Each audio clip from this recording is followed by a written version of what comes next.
What if something you believed was worship, something you thought would bring you closer to Allah, actually pushed you away from Him? What if, on the Day of Judgment, you come with mountains of deeds, but you are told, this is not accepted? Let it sink in. How would you feel? Confused? Heartbroken? Regretful?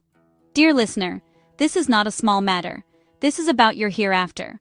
This is about whether your deeds are accepted or rejected. The Messenger of Allah said, "Whoever introduces into this matter of ours, Islam, that which is not from it, it is rejected." Sahih al-Bukhari 2697, Sahih Muslim 1718. It is rejected. Think about that. Not delayed, not reduced, rejected. Even if the intention was good, yes, even if the heart was sincere. Islam is already complete, brothers and sisters. Ask yourself this simple question. If something is already perfect, do you need to add anything to it? Allah says, "This day I have perfected for you your religion and completed my favor upon you, and have approved for you Islam as religion." Surah Al-Ma'idah 5:3. The religion is complete, not missing anything, not lacking anything. So when someone adds something new into worship, what are they saying? Are they saying, "I know something the Prophet did not teach"? 2 conditions for acceptance. Dear seeker of truth, in Islam, for any deed to be accepted, 2 conditions must be met. 1. It must be sincere for Allah. 2. It must be according to the Sunnah. If one is missing, the deed is not complete. A dangerous trap. Listen carefully. Shaitan is clever. He does not always tell you, do something clearly wrong. No. Sometimes, he tells you, do something extra, something new, something that feels spiritual. And you think, this is good, this brings me closer to Allah. But in reality, it was never taught by the Prophet. What does innovation look like? Let's make it simple. Innovation in religion means creating a new act of worship, changing an existing act of worship, fixing a specific practice without proof. Real-life example. Imagine someone says, "I will pray a new special prayer every Friday night. It has 10 units of prayer and special words." Sounds good, right? But did the Prophet teach it? Did his companions do it?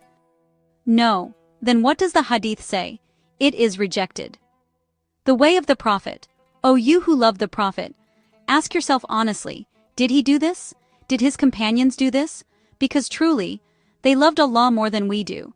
They wanted paradise more than we do. If something was good, they would have done it first. Why this Hadith protects you?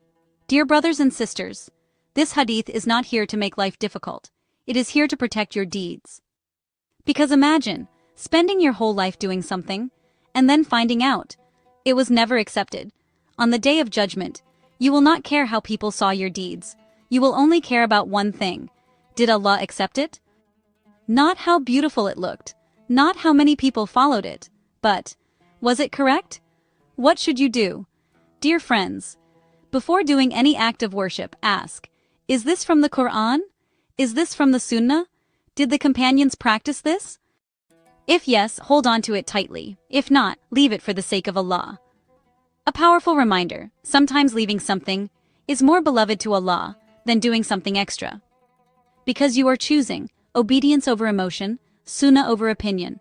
Dear friends, you don't want to stand before Allah and hear, this is rejected. You want to hear, accepted. So keep your worship simple, pure, and exactly as the Prophet taught. May Allah protect us from innovation in religion. May He guide us to follow the Qur'an and Sunnah sincerely. And may He accept every deed we do. Ameen. This content is for educational purposes only. Visit our short section for quick Islamic insights. Every share of knowledge is a reward. Like, subscribe, and let ClickHadith reach more hearts.